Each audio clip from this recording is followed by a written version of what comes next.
हाफिज मुआज 6 साल, अभी ये बच्चा हाफिज हुआ है माशाल्लाह। दोनों भाई बहन एक साथ हाफिज हुए।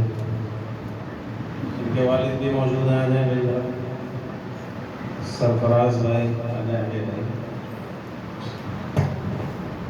इनके जज्बात थे कि मेरे बच्चे अच्छे हाफिज बने, आलिम बने। तो माशाल्लाह बड़ी कम मुद्दत में बच्चों ने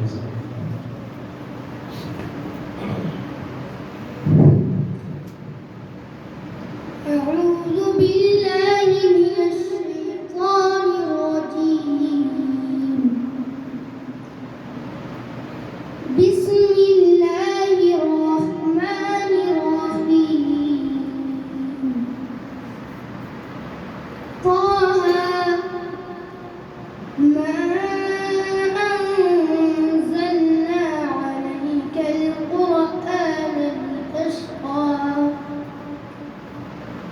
إلا تذكرة لمن يخشى.